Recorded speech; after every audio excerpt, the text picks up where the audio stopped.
Good afternoon, students. In the last lecture, already we have initiated discussion regarding the classification of dyes on the basis of mode of applications. And we have seen that there are different type of the dyes present. And already we have initiated the discussion regarding the understanding the meaning of different types of the dyes. ठीक आहे, तर वेगवेगळ्या डायचं जे meaning आहे तर ते आपण थोडंसं बघायला सुरुवात केली होती. And I think that we have discussed some types of the dyes where we have seen what is the meaning of direct dyes, then what is the meaning of acid dye, then what is the meaning of basic dyes. तर असे जे काही वेगवेगळे डायचे types आहेत तर ते डायचे types त्याचं जे मिनिंग काय आहे तर याच्याविषयी डिस्कशन ऑलरेडी आपण लास्ट लेक्चरला सुरू केलं होतं. मला वाटतं I think that in the last lecture we have covered very first dye, that is acid dye. Then we have covered direct dyes. So later on, just 1 minute, the screen is not operating. Yes, okay. Then we have seen what is the meaning of basic dye. Later on we have seen the meaning of the developed dye. Then we have seen developed dye, it is also called as ingrained dye. तो जो developed dye आहे त्यालाच आपण basically काय म्हणतो की ingrained डाय असं म्हणतो. तर तो एक प्रकार आहे, तो पण आपण डिस्कस केलाय. त्याच्यानंतर just 1 minute, actually my screen is not operating, just 1 minute. So then the next type of the dye, that is a modern dye. So I think that we have discussed the modern dye also. So modern dye मध्ये काय की modern is an one of the inorganic or organic compound which acts as an intermediate and which helps to fix the dye on the fiber. And basically there are two types of the different moderns. One is a basic modern, another one is acidic modern. So in the basic modern there are hydroxides of the different elements just like chromium, aluminum, iron, tin or cobalt. And in the acidic modern there are compounds like tannin or the tannic acid which acts as an intermediate and which helps to fix the dye on the surface of the wool or on the surface of the any fabric. तर basically modern डाय आपण कधी वापरतो तर एखादा जर डाय fabric वरती जर fix होत नसेल तर तो फॅब्रिक वरती डाय फिक्स करायला परमनंट करण्यासाठी ऍक्च्युअली आपण मॉडर्न यूज करतो basically. Again in the modern dye there is one type that is called as a chrome dye. Modern dye मध्ये एक प्रकार आहे क्रोम डायचा. तर क्रोम डाय मध्ये जो मॉडर्न वापरला जातो तो तर बेसिकली काय असतो की क्रोमियम असतो. Chromium is used as a modern in the chrome dye. आणि ऍक्च्युअली प्रोटीन फायबर्स जे आहेत म्हणजे वूल आणि लेदर तर हे डाय करायसाठी ऍक्च्युअली क्रोम डाय वापरतात. तिथे ऍक्च्युअली सोडियम डायक्रोमेट बरोबर तुमचं जे वूल आहे ते ट्रीटमेंट केलं जातं फॉर्मिक ऍसिड मध्ये आणि त्याच्यानंतर मग क्रोमिक हायड्रॉक्साईड तयार होतं आणि ऍक्च्युअली त्याच्यामुळे काय होतं की तुमचा जो डाय आहे it will fix to the wool. वूलचे जे फॅब्रिक आहे तर त्या वूलच्या फॅब्रिकला तो डाय जो आहे तो काय होतं की परमनंटली फिक्स होतं. तर त्याच्यानंतर आपण वॅट डायचं पण डिस्कशन ऑलरेडी केलेलं आहे. तर वॅट डाय काय तर वॅटिंगची प्रोसिजर आहे. वॅटिंग म्हणजे काय की इथं जनरली काय होतं की there is a reduction of the dye in presence of sodium hydrosulfide in the alkali solution. तर अल्कलाइन मीडियम मध्ये सोडियम हायड्रोसल्फाइड मुळे काय होतं की dye undergoes reduction and one leuco compound will get form, म्हणजेच colourless white coloured compound will get form. आणि actually ती जी प्रोसेस आहे म्हणजेच काय की reduction and the solubilising of dye is called as basically vatting. तर त्यालाच आपण काय म्हणतो की वॅटिंग असं म्हणतो. तर वॅट डाय हा बेसिकली कधी वापरतात whenever the dye is insoluble in the water. म्हणजे ज्यावेळेस एखादा डाय हा वॉटर इन्सोल्युबल असतो आणि जर डाय वॉटर इन्सोल्युबल असेल तर काय होतं dye will not fix on the fibre fabric well. तर तो परमनंटली फिक्स होणार नाही आणि त्याच्यामुळे मग काय करावं लागतं की वॅटिंग करावं लागतं. तर वॅटिंग मध्ये काय होतं रिडक्शन होतं डायचं आणि तो डाय काय होतो सोल्युबल होतो वॉटरमध्ये and then we can fix this dye easily on the fabric. तर तो फॅब्रिकवर डाय जो आहे तो आपण इझिली फिक्स करू शकतो. Here I have given one example. So here indigo dye, it is colored and insoluble in the water, but when this indigo dye undergoes treatment in the sodium hydrosulfide and the alkali solution, then it undergoes reduction and then there is a formation of the lico compound, that is a colorless soluble dye. And this colorless soluble dye we are just giving on the fabric. आणि मग त्याच्यानंतर मग काय होतं की एअरचं oxidation होतं आणि air oxidation झालं की नंतर तो जो डाय आहे तो परत तुमचा काय होतो की रिअपिअर होतो बेसिकली. ठीक आहे, तर हा वॅट डाय आहे. So already we have discussed in detail about the vat dye in the last lecture. आता त्याच्यामध्ये सोल्युबलाइज्ड वॅट डाय हा एक प्रकार निघाला, म्हणजे काय, it is the extension of the vat dye, it is the extension of the vat dye. So I think that we have done the discussion regarding this also. तर याचा ऍक्च्युअली साल्ट बनवतात आणि साल्ट जो आहे तो water soluble असतो आणि त्याच्यामुळे बेसिकली काय होतं की तो डाईंग करणं जे आहे ती प्रोसेस जी आहे ती इझी होती. ठीक आहे. So I think that at the landing session of the last lecture, we have also discussed what is sulfur dye. शेवटी शेवटी आपण सल्फर डाय म्हणजे काय ते पण डिस्कस केलं होतं. तर सल्फर डाय मध्ये बेसिकली काय की डाय जो आहे विच कंटेन्स सल्फर, आणि हा जो डाय आहे तर तो डाय बेसिकली कसा आहे की तो डाय रिड्यूस केला जातो in presence of the sodium sulphide. तर सोडियम सल्फाइडच्या फॉर्म मध्ये तो डाय काय करतात की रिड्यूस करतात. आता सल्फर डाय सुद्धा बघा इन्सोल्युबल डायज आहे. sulfur dyes also are insoluble as like the watt dies. जसे वॅट डाईज इन्सोल्युबल असतात ना तसे सल्फर डाय सुद्धा इन्सोल्युबलच आहेत. आणि मग सल्फर डाईज इन्सोल्युबल असल्यामुळे काय करतो आपण, त्या सल्फर डाईजला सोडियम सल्फाइड वापरून रिड्यूस करतो. इथं दाखवलेलं बघा, सोडियम सल्फाइड यूज करून आपण सल्फर डाईज काय करतो, रिड्यूस करतो. आणि त्याच्यानंतर मग रिड्यूस केल्यानंतर अशा प्रकारचं सोल्युबलाइज्ड डाय तयार होतो. आणि मग याच्यामध्ये काय करायचं, immerse the fabric, immerse fabric. तर जे फॅब्रिक्स आहेत तर ते आपण याच्यामध्ये इमर्स करतो म्हणजे डीप करतो. आणि डीप केल्यानंतर मग काय होईल की the dye will be fix on this fabric, the dye will be fix on the fabric. आणि त्याच्यानंतर मग तुम्ही काय करताय, ते जे फॅब्रिक आहे ते त्याच्यातून बाहेर काढताय आणि एअर ड्राईंग दिस फॅब्रिक. तर तो फॅब्रिक एअर ड्राय करताय. आणि ज्यावेळेस हा फॅब्रिक एअर ड्राय कराल त्यावेळेस हा जो ओरिजिनल डाय आहे तो this molecule will reappear by the air oxidation. तर त्याच्यामुळे तो मॉलिक्युल काय होतो की रिअपिअर होतो आणि मग तुमचा जो ओरिजिनल कलर आहे तर तो ओरिजिनल कलर बेसिकली अपिअर होतो. So this part also we have discussed in the last lecture. Sulphur dye काय प्रकार आहे तोही आपण बघितलेला आहे. So now the next there are 3 more dyes remain which has to be discuss. तर अजून 2-3 डाय डिस्कस करायचे राहिले की ज्याचं मिनिंग आपल्याला समजून घ्यायचंय. तर ते डाय थोडस आपण काय करूया की आज डिस्कस करूया आणि मग काय करूया की पुढच्या डायसाठी म्हणजे पुढचं जे याच्या पुढचं जे डिस्कशन आहे तर ते डिस्कशन कंटिन्यू करूया. याचा पुढचा जो डाय आहे तो म्हणजे डिस्पर्स डाय. ओके, त्याच्या नावातच आहे बघा, बऱ्याच गोष्टी याच्या नावात आहे. डिस्पर्स डाय म्हणजे काय गो, तर बेसिकली बघा डिस्पर्स डाय जो आहे आता हा कधी वापरतात तर आणि कुठल्या वेळेस वापरतात, तर काय की there are some dyes which are hydrophobic one.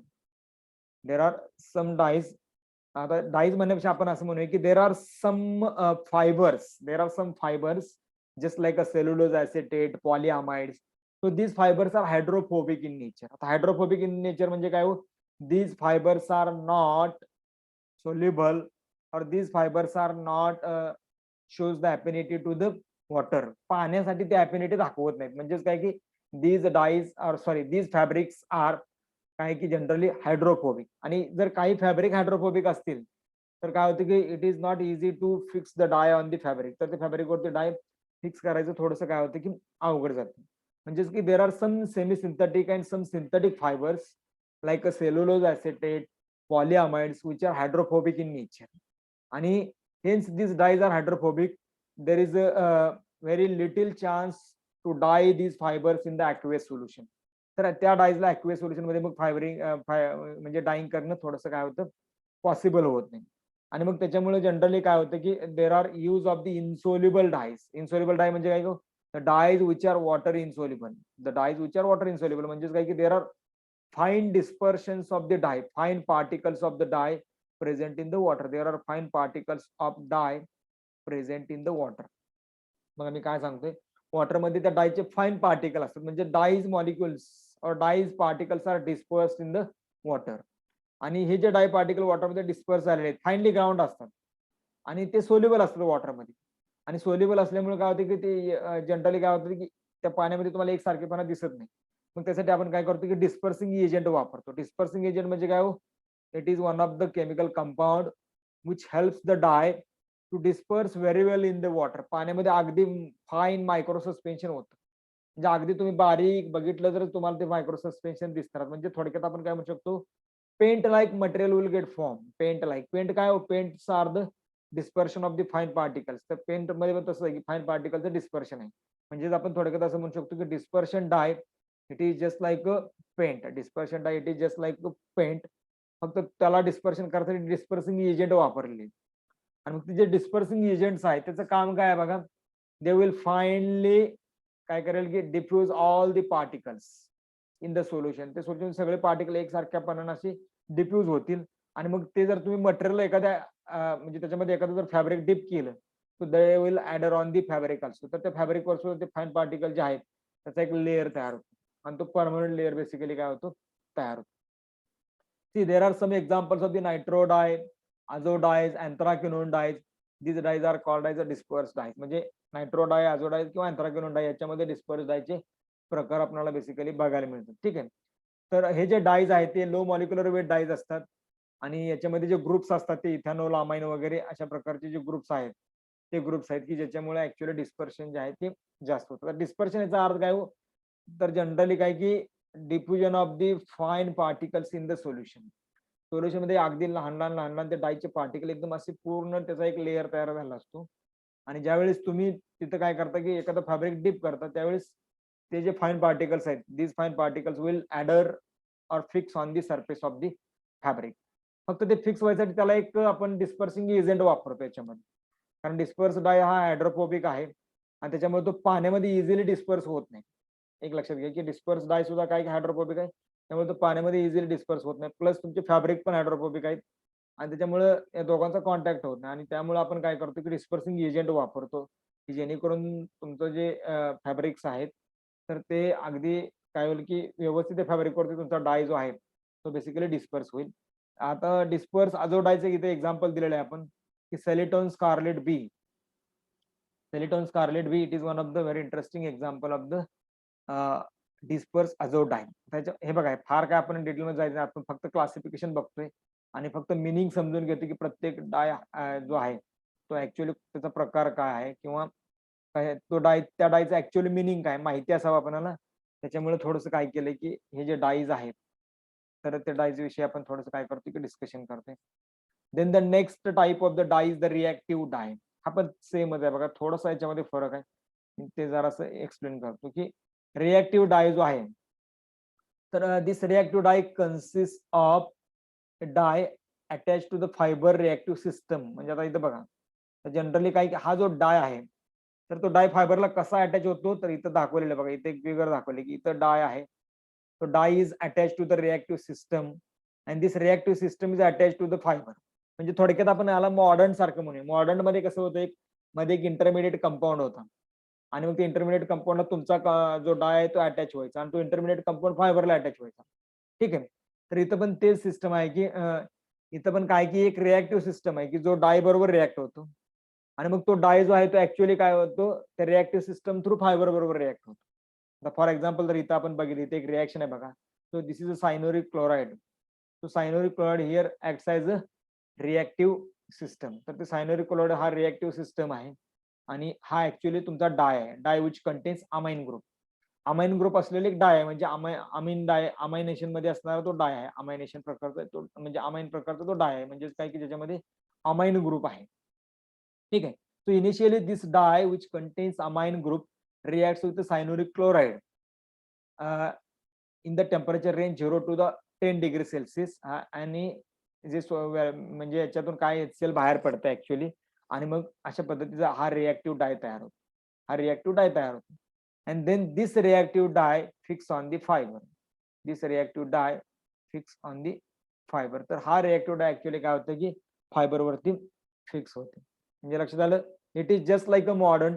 Modern मध्ये थोडस जे सिस्टम आहे तर मॉडर्न मध्ये काय की ऍक्च्युअली कॉम्प्लेक्स वगैरे तयार होतं, पण इथं तसं नाही की डायरेक्ट तुमच्या डायची आणि रिएक्टिव्ह जो ग्रुप आहे त्याची रिएक्शन होते आणि मग तो जो रिएक्टिव्ह डाय तयार होतो तो रिएक्टिव्ह डाय ऍक्च्युअली काय होतो की फायबर वरती फिक्स होतो. So this is about the reactive dye and the last type of the dye, so that also have to discuss here. Just 1 minute.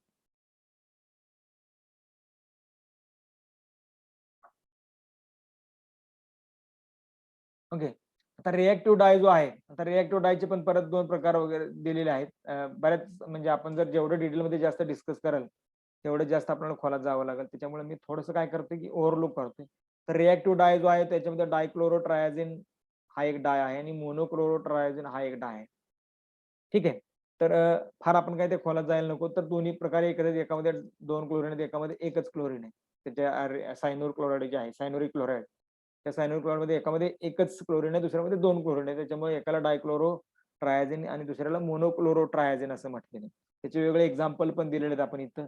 डायक्लोरो ट्रायझिनचा जो डाय आहे तो प्रोसेन ब्रिलियंट रेड M2B आणि इथं काय की सिब्राक्रॉन ब्रिलियंट रेड बी.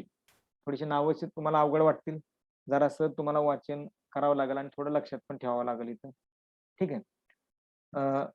आणि शेवटचा जो डाय आहे तो म्हणजे सॉल्व्हंट डाय. आपण इथं फक्त काय केलं की मिनिंग समजून घेतले वेगवेगळ्या डायची, की कुठल्या डायला ऍक्च्युअली काय म्हणायचं. तर सॉल्व्हंट डाय सुद्धा काय की these are insoluble in water but soluble in the organic solvent, आणि त्याच्यामुळे याला सॉल्व्हंट डाय म्हटले आहे. कारण आपण आतापर्यंत जे डाय मोस्टली डिस्कस केले ना, ऑल द डायज वर soluble in the water. Mostly they वर सोल्युबल इन द वॉटर. आणि जर सोल्युबल होत नसतील तर for making to soluble this dye in the water, तर ते डाय वॉटरमध्ये सोल्युबल होतील असं काहीतरी आपण करत होतो, बरोबर का. म्हणजे आपण जर मॉडर्न यूज केला, परत किंवा रिएक्टिव्ह सिस्टम यूज केली, किंवा डिस्पर्शन केलं, डिस्पर्सिंग एजंट वापरला, त्याच्यामध्ये सगळ्यामध्ये वॉटर सोल्युबल डाय होत नव्हता, पण आपण डिस्पर्सिंग एजंट वापरला किंवा मॉडर्न वापरला आणि त्याला काय केलं की ते वॉटर सोल्युबल करून टाकलं. ठीक आहे. आणि मग तो डाय जे आहे ते वापरला. तर सॉल्व्हंट डायज आहेत ना, ते solvent dyes here also the dyes which are insoluble in water but soluble in the organic solvents are called as solvent dye. आता ऑर्गॅनिक सॉल्व्हंट पण कुठले, अल्कोहोल असेल, हायड्रोकार्बन असतील, फ्लोरिनेटेड हायड्रोकार्बन्स असतील, इस्टर असेल, और व्हॅरियस ऑइल्स. म्हणजे कुठल्याही हायड्रोकार्बन ऑर्गॅनिक सॉल्व्हंट मध्ये जे डाय सोल्युबल आहेत पण वॉटरमध्ये सोल्युबल नाहीत, त्याला आपण काय म्हणतो की जनरली सॉल्व्हंट डाय असं म्हणतो. आणि बेसिकली हे जे सॉल्व्हंट डायज आहेत they are use to dye the oils, fats, waxes, printing inks, carbon paper, ribbon, soap, varnish यांना डाय करण्यासाठी ऍक्च्युअली सॉल्व्हंट डाय वापरतात. बघा, म्हणजे याचं काम वेगळं आहे. Solvent dyes are basically use to dye the oils, fats, waxes. आपण बरेच वॅक्स आहेत कलरचे, वेगवेगळे ऑइल्स कलर्ड असतात, तर त्याच्यासाठी ऍक्च्युअली सॉल्व्हंट डाय जे आहेत ते वापरले जातात. किंवा प्रिंटिंगची इंक जे आहे त्यासाठी पण जनरली यूज करतात. तर जनरली काय की अशा हे जे सॉल्व्हंट डायज आहेत तर हे वॉटर इनसोल्युबल आहेत. ते तुम्हाला डाय करत असताना तिथं ऑर्गॅनिक सॉल्व्हंटचा यूज करूनच ते ऍक्च्युअली ड्राय करायचे. ह्याच्यामध्ये पण एक्झाम्पल आहे. There are some azo dyes which are considered as solvent dyes, some anthraquinone dyes, some triphenyl methane dyes. So these dyes are the organic solvent dyes. ठीक आहे. आता in addition मध्ये काय म्हणते की there R many other dyes use in the variety of applications. आता हे झाले 10 डायचे तुम्हाला एक मेजर प्रकार सांगितले. तर अजूनही असे बरेचसे डायज आहेत की जे फूड कलर म्हणून आपण वापरतो, किंवा फोटोग्राफिक तुमचा जो फोटो डेव्हलप होतो त्याचे जे डायज आहेत ते डायज वेगळे आहेत. ऑप्टिकल ब्राईटनर्स आहेत, ते पण वेगवेगळे डायज आहेत. तर ते डायज आपण थोडंसं ऑप्टिकल ब्राईटनर वगैरे डिस्कस करूया, कारण आपल्याला शेवटी ते डायज सेपरेटली डिस्कस करायचे ऑप्टिकल ब्राईटनर विषयी. तर तिथं आपण काय करूया की त्याचं डिस्कशन जे आहे ते कंटिन्यू करूया. Okay, so this is all about what is the exact meaning of the different types of the dye. तर वेगळ्या प्रकारचे डायज जे आहेत तर त्याचं ऍक्च्युअल मिनिंग काय आहे, तर मला वाटतं हे थोडक्यात आपण डिस्कस केलं. If have any doubt, any problems or any misunderstanding regarding any type of the dye, then you could contact with me. We will discuss over your doubts. तुमचे जे काही डाऊट्स असतील त्याच्याविषयी आपण काय करूया की डिस्कशन करूया. ठीक आहे. आता मला वाटतं आपलं जे बेसिक सगळं आहे, whatever the classification part of the dye that we have covered here, सगळा क्लासिफिकेशनचा पार्ट जो आहे तो झालेला आहे. म्हणजेच काय की first point which is given in our syllabus that is classification of dye based on its application as that we have covered here. There are other classifications of dye based on the structure of the dye किंवा बाकीच्या काही गोष्टी आहेत, तर ते आपण बघणार नाही. आपल्याला फक्त इम्पॉर्टंट क्लासिफिकेशन कुठलं आहे, तर classification based on the application of the dye. तर आता जे आपण सगळे डाय डिस्कस केले, जो चार्ट डिस्कस केला, तर हे सगळं तेच आहे. त्याच्या पुढचा जो पॉइंट आहे तुमच्या सिलेबस मधला, तर तो म्हणजे काय की dye intermediates, synthesis of the dye intermediates. तर डाय इंटरमिडिएट्स म्हणजे थोडक्यात आपण काय म्हणूया की the raw material which is required to synthesize the dye. डाय बनवण्यासाठी जे इंटरमिडिएट्स आहेत त्याच्या अगोदरच्या स्टेपचे जे कंपाऊंड्स आहेत ते आपल्याला बनवणं खूप इम्पॉर्टंट आहे. कारण त्याच्या अगोदरचे जे स्टेप्सचे कंपाऊंड आहेत ते बनवले की शेवटी ते एकमेकात मिक्स केले का ultimately dye will get form. पण त्याच्या अगोदरचे जे कंपाऊंड्स आहेत तर ते ऍक्च्युअली तुम्हाला बनवावे लागतात. त्याला आपण डाय इंटरमिडिएट किंवा डायस्टप असं म्हणतो. Dye intermediate or it is also called as dyestuff. Dye intermediate or it is also called as a dyestuff. आता इथून पुढे थोडंसं तुम्ही एक काम करा, just take one book and pen with you and whatever I will explain here on the board, you just take it down on the paper, ते पेपरवरती थोडंसं लिहून घ्या, थोडं थोडं शॉर्ट मध्ये लिहा, की जेणेकरून तुम्हाला समजायला थोडंसं सोपं जाऊ शकतं. ठीक आहे. तर जनरली काय की पुढचा जो पॉईंट आहे तुमच्या सिलेबस मधला तो म्हणजे काय की synthesis of the dye intermediates via sulphonation, then आपण काय म्हणतो नायट्रेशन अँड आझोडाईज. तर 3-4 प्रकारच्या मध्ये तुम्हाला डाय जे आहेत ते डाय तुम्हाला 3-4 प्रकारे बनवायचे आहेत. आता याच्यामध्ये बघा खूप सारे प्रकार आहेत. आपण जर पुस्तक बघितलं, मी ऑलरेडी तुम्हाला पुस्तक शेअर केले चटवाल आणि आनंदचं. तर त्या बुक मध्ये जर आपण बघितलं तर there are various types of the dye intermediates we can synthesise. म्हणजे अमायनेशन असेल, हायड्रॉक्सिलेशन असेल, म्हणजे वेगवेगळ्या रिएक्शन आहेत की ज्याच्यामुळे आपण डायचे इंटरमिडिएट्स बनवू शकतो. ठीक आहे. त्याच्यानंतर काय म्हणू शकतो आपण नायट्रेशन असेल, सल्फोनेशन असेल, त्याच्यानंतर आझोडाईज असतील, तर खूप सारे वेगवेगळे प्रकार आहेत. पण हे सगळंच सगळं इथं शिकणं इम्पॉसिबल आहे थोडंसं. ठीक आहे. पण आपल्या सिलेबसमध्ये जे जे पॉईंट इनकॉर्पोरेट केलेले आहेत तर तेवढेच पॉईंट आपण काय करूया की डिस्कस करूया. बाकीचं कारण खूप होईल, आपण अपार्ट फ्रॉम सिलेबस जाईल, आपल्याला वेळ पण पुरणार नाही. If you are interested you can go to the other dyes also किंवा अदर डाय इंटरमिडिएट्स ऑल्सो. बाकीचे डाय इंटरमिडिएट जे आहेत तिथं पण ते पण तुम्ही डिस्कस करू शकता किंवा तुम्ही वाचू शकताय. तुम्हाला ऑलरेडी मी पुस्तक शेअर केले, त्याच्यामध्ये इझी लँग्वेज मध्ये सगळ्या प्रकारचे डायज जे आहेत ते आहेत. फक्त आपल्या सिलेबस साठी ना, सिलेबस ओरिएंटेड आपण थोडंसं काय करूया की डिस्कशन करूया. ठीक आहे. आपल्याला काय बघायचंय, synthesis of the various di-intermediates which are formed or which are prepared by the sulfonation, that run by the nitration and by the azo-dies किंवा azo reaction किंवा azo कपलिंग करून बनवलेले डाय. तर ह्या प्रकारचे काही डाय जे आहेत ना ते आपल्याला सिंथेसाइज करायचे. तुम्ही सिलेबस बघा, सिलेबस मध्ये तुम्हाला त्या गोष्टी लक्षात येतील. ठीक आहे. तत्पूर्वी काय करणार आहे आपण, so before going to the discussion of synthesis of the various dye intermediates, we will look which are the various dye intermediates that we should have to manufacture for the, or that we should have to synthesize for the manufacturing of dye. कुठल्या कुठल्या प्रकारचे डाय intermediate असतात, म्हणजेच काय की various intermediates और various dye intermediates required for the manufacturing of the dye. तर dye manufacture करायला जे डाय इंटरमिडिएट्स लागतात तर ते कुठले कुठले किंवा कुठल्या कुठल्या प्रकारे ते बनवता येतात तर ते थोडंसं बघूया. See basically there are 3 different types of the dye intermediates. One is dye intermediate which is which are generally काय म्हणू शकतो की ॲलिफॅटिक इन नेचर और which are ॲलिफॅटिक कंपाऊंड्स. आता बघा डाय इंटरमिडिएट मध्ये दोन प्रकार आहेत, एक म्हणजे तुमचे रिएक्टंट्स असतील आणि दुसरे सॉल्व्हंट्स असतील, बरोबर का. एक रिएक्टंट आणि दुसरे काय असतील की सॉल्व्हंट असतील किंवा रिएजंट्स असतील. तर हे दोन प्रकार आहेत डाय इंटरमिडिएट मध्ये की ज्याच्यापासून आपण डाय जो आहे तर तो डाय बनवू शकतो. ठीक आहे. तर डाय इंटरमिडिएट साधारणतः 3 कॅटेगरीमध्ये डिवाइड केलाय. एक म्हणजे there are some aliphatic compounds, which used as a dye intermediate, then aromatic compounds which are also used as a dye intermediate, and there are some heterocyclic compounds which are also used as a dye intermediate. काही heterocyclic compound जे आहेत की त्याला ते पण आपण dye intermediate म्हणून वापरतो. ठीक आहे. आता वन बाय वन आपण आता बघा हे सगळं आपल्याला डिस्कस करायचं नाही, आपण फक्त काही हेटेरोसायक्लिक कंपाऊंड आणि काही अरोमॅटिक कंपाऊंड मध्ये जे डाईज आहेत त्याचं सिंथेसिस बघणार आहे. सगळ्या गोष्टी आपण बघणार नाही. ॲलिफॅटिक कंपाऊंड मध्ये पण खूप सारे ॲलिफॅटिक कंपाऊंड आहेत, ते डाय बनवण्यासाठी यूज केला जातो त्याचा कुठं ना कुठं, आणि मग त्याचं सिंथेसिस कसं करायचं हे पण आपल्याला बघता येतं. पण एवढं सगळं एकदम शिकणं पॉसिबल नाही. त्याच्यामुळे आपण काय करतोय की जे काही इम्पॉर्टंट आहे आणि अकॉर्डिंग टू आवर सिलेबस आहे त्याच्यानुसार आपण डिस्कशन करूया. त्याच्यात सगळ्यात पहिली कॅटेगरी आहे, फक्त मी एक करतो की मेन्शन करतो की सगळे कुठले तुम्हाला माहित असावे की काय काय वापरलं जातं डाय बनवण्यासाठी आणि कुठल्या कुठल्या प्रकारचे कंपाऊंड्स असतात डाय बनवण्यासाठी. तर ते थोडंसं तुमच्या नजरेखालून जाऊ द्या, म्हणून मी काय करतो की आजच्या लेक्चरला आपण हे actually synthesis of dye intermediates बघूया. म्हणजे कुठले कुठले इंटरमिडिएट त्याचे टाइप्स बघूया, त्याचं थोडंसं नॉमिनल एक्सप्लेनेशन घेऊया आणि पुढच्या लेक्चर पासून ऍक्च्युअली आपण एक एक डाय जो आहे इंटरमिडिएट जो आहे तो सिंथेसिस करायचे प्रोसिजर्स बघूया. ठीक आहे. तर याच्यामध्ये पहिला जो आहे तो म्हणजे aliphatic compounds as dyestuff intermediates किंवा dye intermediate. Aliphatic compounds as a dyestuff intermediate. तर बेसिकली जनरली बघा there is a main use of the aliphatic compounds in the dyestuff industry is as a solvent. Mostly बघा, mostly म्हणतोय मी, mostly aliphatic compounds are used as a solvents in the dyestuff industry or dye intermediates. तर dye intermediate साठी actually solvent म्हणून जास्त करून aliphatic कंपाऊंडचा use होतो.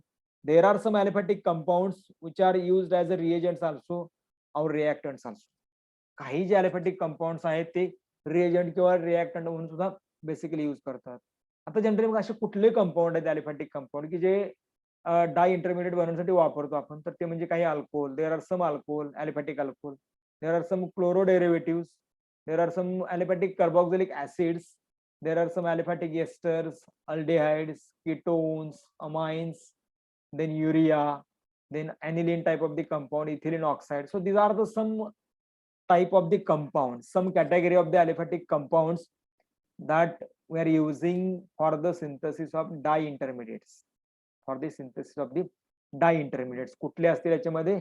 Some alcohols, some aliphatic chloroderivatives, some aliphatic carboxylic acids, some aliphatic esters, some aliphatic aldehydes, ketones, amines, then urea, aniline, ethylene oxide. So these are the compounds we are using as a aliphatic compound and for the dye intermediate. तर dye intermediate synthesize करायला तर हे जे काही compounds आहेत तर ते पण आपण बेसिकली काय करतोय की यूज करतोय. ठीक आहे. आता नेक्स्ट पॉइंट जो आहे तो म्हणजे aromatic compounds as a dye intermediate. Aromatic compounds as a dye intermediate. आता पहिला बघितला तो म्हणजे अलिफॅटिक बघितला.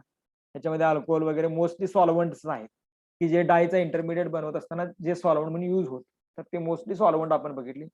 नाव there are some aromatic compounds that also we are using for the synthesis of the dye. ठीक आहे. याच्यामध्ये आता डायचं सिंथेसिस करायसाठी रिएक्टंट म्हणून किंवा रिएजंट्स म्हणून याच्यातले बरेचसे कंपाऊंड वापरतात. त्याच्यामध्ये काही कंपाऊंड जे आहेत दे आर जसं बेन्झीन किंवा नॅफ्थॅलिन असेल, अँथ्राक्विनोन असेल. So these are the aromatic compound. म्हणजे इथं बघा बायफिनिल असेल, काय असेल की ॲसिनॅफ्थॅलिन असेल किंवा बेन्झॅन्थ्रोन असेल, पायरीन असेल किंवा पेरिलिन असेल. So these are the aromatic compounds. These are the aromatic compounds which we could use for the synthesis of dye intermediates. बघा म्हणजे एक लक्षात आलं असेल आपल्याला की जवळजवळ मोस्टली ऑर्गॅनिक केमिस्ट्री सगळे डाय इंटरमिडिएट साठी वापरले जाते आणि डाय इंटरमिडिएट बनतो म्हणजे त्याच्यापासून डायच बनतो फायनली. म्हणजेच मोस्टली काय की all the organic compounds we are using for the synthesis of dye mostly. ठीक आहे. म्हणजे इथं जर तुम्ही बघितलं अरोमॅटिक मध्ये बेन्झीन वापरतो, नॅफ्थॅलिन वापरतो, अँथ्राक्विनोन वापरतो, त्याच्यानंतर बाकीचे जे कंपाऊंड बायफिनिल आहे, ॲसिनॅफ्थॅलिन आहे, बेन्झॅन्थ्रोन आहे, पायरीन आहे, पेरिलिन आहे. म्हणजे जवळजवळ सगळ्या प्रकारचे जे अरोमॅटिक कंपाऊंड्स आहेत ते आपण काय करू शकतो की डाय इंटरमिडिएट बनवायसाठी बेसिकली यूज करू शकतो. ठीक आहे. आता हे फक्त आपण मी हायलाइट करतो. मी अजूनही सांगतोय की एवढं आपल्या ह्याच्यामध्ये डिटेलमध्ये जायचं नाही. तुम्ही जर जुन्या कुठल्या नोट्स वापरत असाल तर त्याच्यामध्ये हे सगळं कुठेही नाहीये. पण आपल्याला हे सगळं बेसिक जे आहे ते माहिती असायला पाहिजे. त्याच्यानंतरच मग आपण सिंथेसिसकडे वळलं पाहिजे. कारण थोडंसं बॅकग्राऊंड आपल्याला माहित नाही आणि डायरेक्ट सिंथेसिस करतोय, काय उपयोग आहे त्याचा, काय फायदा नाही. So we should know some basic things. तर त्याच्यामुळे आपण थोडंसं हे बघतोय. तर लक्षात आलं, एक अलिफॅटिकची कॅटेगरी सांगितली मी, अरोमॅटिकची कॅटेगरी सांगितली. आता याच्यानंतर पुढची जी कॅटेगरी आहे तर ती कुठली आहे बेसिकली, तर हेट्रोसायक्लिक डायस किंवा हेट्रोसायक्लिक डाय इंटरमिडिएट्स. हे डाय इंटरमिडिएट्स आहेत थोडक्यात. ठीक आहे. हेट्रोसायक्लिक डाय इंटरमिडिएट्स. आता हेट्रोसायक्लिक म्हणजे काय असेल तर बेसिकली याच्यामध्ये हेट्रोसायक्लिक रिंग असेल. म्हणजेच काय की अरोमॅटिक रिंग मध्ये एखादा हेट्रो ॲटम असेल, नायट्रोजन असेल, ऑक्सिजन असेल किंवा सल्फर असेल, तर these are the heteroatoms. आणि याच्यात कुठला पण हेट्रो ॲटम एखाद्या अरोमॅटिक रिंग मध्ये जर प्रेझेंट असेल तर that may be heterocyclic compound. तर आता बघा डाय बनवण्यासाठी बरेचसे हेट्रोसायक्लिक कंपाऊंड जे आहेत ते सुद्धा आपण बेसिकली यूज करतो. There are so many heterocyclic compound that we could use for the synthesis of the different dye intermediates as well as different dyes. ठीक आहे. आता ह्याच्यामध्ये पण खूप कॅटेगरीज आहेत. मी सगळं फक्त वाचून दाखवतो. सगळ्या गोष्टी तुम्हाला, सगळे डाय तुम्हाला बघायचे नाहीत, फक्त माहिती असायला पाहिजे. तर क्विनोनिमाइन डाय जो आहे, तर quinonimine dye actually it is a type of the heterocyclic dye. त्याच्यानंतर क्विनोनिमाइन मध्ये मग इंडोफिनॉल, इंडामाइन हे त्याचे एक्झाम्पल्स आहेत. त्याच्यानंतर अझाईन डाईज त्याच्यामध्ये ऍक्च्युअली अझाईन रिंग आहे, तर अझाईन हेट्रोसायक्लिक कंपाऊंड आहे आणि त्याच्यापासून बनवलेले जे डाईज आहेत तर ते पण आहेत. किंवा थायाझिन डाय आहे किंवा थायाझोल डाईज आहेत, त्याच्यामध्ये सल्फर कंटेनिंग हेट्रोसायक्लिक रिंग आहे. ऑक्साझिन डाईज आहे, ऍक्रेडिन डाईज आहेत. ऍक्रेडिन डाईज मध्ये बघा की अँथ्रासिन मध्ये काय की तुमचं अँथ्रासिनचा हेट्रोसायकल आहे असं म्हणूया आपण. इथे हेट्रोसायक्लिक ऍटम आलेले आहे. ठीक आहे. म्हणजे हेट्रोसायक्लिक रिंग तयार झालेली.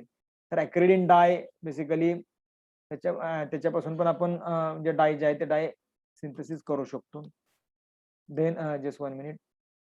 Okay, so quinoline dye is there, cyanine dye is there also, isocyanine dyes are there, आणि मग काही की सुडोसायनिन आहे, कार्बोसायनिन आहे, किंवा काय म्हणू शकतो आपण त्याला क्रिप्टोसायनिन आहे. हे बघा, हे 12 टाईप कुठले आहेत? फक्त हेट्रोसायक्लिक इंटरमिडिएटचे, हेट्रोसायक्लिक डाय इंटरमिडिएट्स असं म्हणूया आपण त्याला. म्हणजे बघा, आपल्याला एक लक्षात आलं की different type of the organic compounds that we could use for the synthesis of the various types of the dye. तर वेगवेगळे डाय सिंथेसिस करायला तुम्हाला वेगवेगळे कंपाऊंड यूज करताय तुम्ही. ॲलिफॅटिक कंपाऊंड पण तुम्हाला लागतायत, सॉल्व्हंट म्हणून मोस्टली ॲलिफॅटिक कंपाऊंड लागतायत. Then there are so many aromatic compounds also we could use for the synthesis of dye. आता मग याच्यामध्ये aromatic compound मध्ये मग नॅफ्थॅलिन आहे, त्याच्यानंतर aromatic रिंग आहे, किंवा आपण त्याच्यामध्ये बेन्झिन म्हणूया, किंवा अँथ्राक्विनोन आहे, किंवा पेरिलिन आहे. So there are different type of the aromatic compounds that we could use for the synthesis of dye intermediates. Then last one is the heterocyclic compounds. Again, we have seen that there are 12 different types of the heterocyclic compounds that we could use for the synthesis of dye intermediates. म्हणजे 12 प्रकारचे वेगवेगळे हेटेरोसायक्लिक compound आहेत की ज्याच्यानं आपण डाय इंटरमिडिएट्स जे आहेत ते basically बनवू शकतो. ठीक आहे, तर आपल्याला पुढच्या लेक्चरला काय बघायचं बघा, की आपल्या सिलेबसमध्ये काय दिलंय की synthesis of some dye intermediates with the help of sulphonation reaction, त्याच्यानंतर काहीतरी नायट्रेशन रिएक्शन आणि अझो रिएक्शन. तर याच्या साहाय्याने आपल्याला काही डाय इंटरमिडिएट सिंथेसिस करायचे. आणि मोस्टली आपण काय करणार आहे, we are going to synthesize the dye intermediates of aromatic compounds. Mostly आपण काय करणार आहे की dye intermediates of aromatic compounds mostly म्हणतो. हा, ते काही एका दुसरा हेटेरोसायक्लिक कंपाऊंडचा डाय इंटरमिडिएट पण येईल, पण मोस्टली आपण काय करणार की एरोमॅटिक वेगवेगळे एरोमॅटिक कंपाऊंडचं सल्फोनेशन करून कुठले कुठले म्हणजे डाय इंटरमिडिएट साठी कंपाऊंड बनवले जातात ते पण बघूया, किंवा याचं नायट्रेशन करून कुठले कुठले डाय इंटरमिडिएट बनवतात ते बघूया, किंवा याच्यावर अझो रिएक्शन अझो कपलिंग करून कुठले कुठल्या डाय इंटरमिडिएट्स बनवत येतात ते पण बघणार आहे. म्हणजे लक्षात आलं असेल की आपण स्लोली आपल्या टॉपिक कडे मूव्ह झालो. हे पॉवर पॉईंट प्रेझेंटेशन मी तुमच्याबरोबर शेअर करतो. पुस्तक तर ऑलरेडी शेअर केलेलं आहे, पण पॉवर पॉईंट प्रेझेंटेशन मध्ये तुम्हाला काय होईल की जेवढं एक्सपेक्टेड आहे तेवढंच तुम्हाला वाचायला भेटेल. पुस्तकामध्ये थोडंसं काय होईल की सगळ्या गोष्टी तुम्हाला सर्च कराव्या लागतात. ठीक आहे, आता आपण थोडंसं जस्ट आज स्टार्ट करूया, आणि मग उद्याच्या नेक्स्ट लेक्चरला आपण काय करूया की थोडंसं त्याच्यामध्ये आतमध्ये जाता येईल. खूप सारे आपल्याकडे खूप सारे वेगवेगळे कंपाऊंड आहेत की जे आपल्याला सिंथेसाइज करावं लागणार आहे. ठीक आहे, आता आपण पहिल्यांदा काय करणार आहे की synthesis of aromatic dye intermediates by the sulphonation reaction. पहिला आपण काय डिस्कस करणार आहे की synthesis of aromatic dye intermediates by the sulphonation reaction. तर सल्फोनेशन रिएक्शन वेगवेगळे एरोमॅटिक डाय इंटरमिडिएट्स कसे सिंथेसाइज केले जातात, what are their synthetic pathways, so that we are going to highlight here. तर ते सगळे सिंथेटिक पाथवेज जे आहेत तर ते सगळे सिंथेटिक पाथवे आपण जनरली तिथं बघणार आहे. तर बेसिकली सल्फोनेशन म्हणजे काय, मला वाटतं तुम्हाला सांगायची गरज लागू नये. You know very well what is the sulphonation. तुम्हाला माहित असणार आहे की सल्फोनेशन काय, की it is the introduction of the sulphonic group in the aromatic nucleus. Very simple, it is the introduction of sulphonic acid group in the aromatic nucleus. तर एखाद्या aromatic compound मध्ये सल्फोनिक ऍसिड ग्रुप इंट्रोड्यूस करायचा तर त्याला आपण काय म्हणतो की सल्फोनेशन असं म्हणतो. ठीक आहे, तर जनरली हे जे ग्रुप्स आहेत तर बेसिकली ज्यावेळेस आपण एखादा सल्फोनिक ऍसिड ग्रुप ज्यावेळेस एखाद्या एरोमॅटिक कंपाऊंड मध्ये इंट्रोड्यूस करतो त्यावेळेस एखादा जो काही कंपाऊंड तयार होणार आहे तो this compound will be act as a dye intermediate. तर तो डाय इंटरमिडिएट म्हणून ऍक्च्युअली काय करणार आहे की काम करणार आहे, आणि त्याच्यामुळे ऍक्च्युअली सल्फोनेशन रिएक्शनला इथे जास्त महत्व आहे. का, तर sulphonation reaction manufactures or sulfonation reaction generates dye intermediates. Sulfonation reaction generates dye intermediates. आणि सल्फोनेशन रिएक्शन म्हणजे जनरली आपण कसं करतो, कुठलं तरी एखादं सल्फोनिक ऍसिड जे आहे so this we are generally treating with aromatic compound, आणि मग काय होईल की sulphonic acid group will introduce in the aromatic ring. तर ते जनरली ऍक्च्युअली रिएक्शन आहे. आता जनरली सल्फोनेशन आपल्याला कुठल्या कुठल्या मेथडनं करता येतं, किंवा which are the reagents that we could use for the sulfonation of the any aromatic compound. तर कुठल्या aromatic compound जर सल्फोनेशन करायचं असेल तर कुठले रिएजंट्स वापरतो, तर we could use the strong sulfuric acid. Strong sulphuric acid जरी वापरलं तर तरी पण आपण काय करू, एखाद्या aromatic compoundचं सल्फोनेशन करू शकतो. If we use the oleum, it is the sulphuric acid plus sulphur trioxide म्हणजे आपण H2SO7 असा फॉर्म्युला आहे. ऍक्च्युली कसं तयार होतो H2SO4 प्लस SO3 याच्यापासून ऍक्च्युली हे तयार होतो, ओलियम म्हणतो आपण त्याला.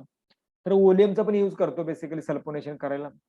देन अगेन वी कुड use the sulphur trioxide in organic solvent और ऍज अ कॉम्प्लेक्स म्हणजे SO3 सल्फर ट्रायऑक्साईडचा यूज करून पण आपण सल्फोनेशन करू शकतो. किंवा with the help of the chlorosulphonic acid we could carry out the sulphonation reaction. तर क्लोरोसल्फोनिक ऍसिड जरी वापरलं तरी पण आपण सल्फोनेशन जे आहे ते बेसिकली करू शकतो. ठीक आहे. So in the next lecture will discuss what is the mechanism of the sulphonation reaction. थोडंसं मेकॅनिझम बघूया आणि मग डायरेक्टली आपण काय करूया की वेगवेगळे सिंथेसिस जे आहेत सल्फोनेशनचे ते बघूया. म्हणजे आपण ऍक्च्युअली डायच्या टॉपिक कडे पूर्ण आतमध्ये एंट्री केली असं त्याचा अर्थ होईल. ठीक आहे. So we have a 1.5 minute. If you have any doubt, any questions, you may raise your question. Thank you.